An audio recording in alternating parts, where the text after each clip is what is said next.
Kalau kita ingin maju sebagai umat ya, kita harus meninggalkan zakat.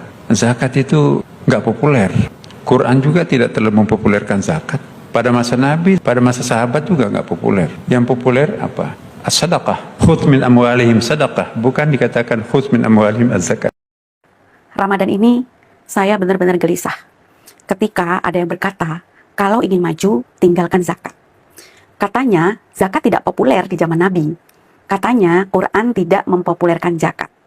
Yang populer itu, sedekah. Ini bukan perkara ringan. Ini menyentuh rukun Islam. Zakat itu rukun, disebut berulang kali dalam Quran, berdampingan dengan sholat. Yang wajib, tetap wajib. Dan disinilah saya memahami sesuatu yang lebih dalam. Betapa berbahayanya ketika kita berhenti berpikir hanya karena yang berbicara punya jabatan. Ustadz, ulama, pejabat agama. Bahkan hanya dengan mendengar saja, kita sudah cenderung percaya. Itu baru mendengar loh. Bagaimana kalau kita masuk ke dalam sebuah jaringan sistemnya? Masuk ke dalam bisnisnya? Masuk ke dalam lingkungannya? Masuk ke pembinaan hariannya? Di dalamnya sudah disiapkan semuanya. Ada ustadznya, ada ulamanya, ada artisnya, yang dipimpin oleh motivator yang ahli memainkan emosi dan retorika. Simbol agama berdiri di depan, nama besar disebut-sebut, gelar dipajang. Lalu umat percaya, lalu orang join, lalu loyalitas dibangun.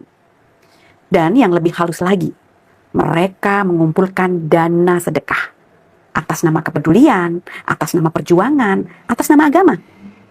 Tapi ketika dana sedekah itu dicampur dengan modal bisnis, diputar dalam sistem yang sama, dipakai untuk mewujudkan kepentingan internal, untuk menopang pesantren atau institusi yang saling terikat dengan bisnisnya, maka batas antara ibadah dan kepentingan mulai kabur. Ustadznya mensupport bisnisnya, bisnisnya mensupport institusinya, sedekah menjadi penguat ekosistemnya. Semua terlihat religius, semua terlihat syar'i, semua terlihat penuh dakwah. Padahal yang terjadi adalah saling keterikatan kepentingan. Dan ketika kepentingan sudah saling menguatkan, siapa yang berani mengoreksi? Saat itu, saya datang mengoreksi. Saya meminta banyak hal yang menyimpang untuk dibenahi. Saya mempertanyakan pencampuran dana, saya mempertanyakan arah sistem, saya mempertanyakan ketidaklurusan yang saya lihat. Tapi apa yang terjadi?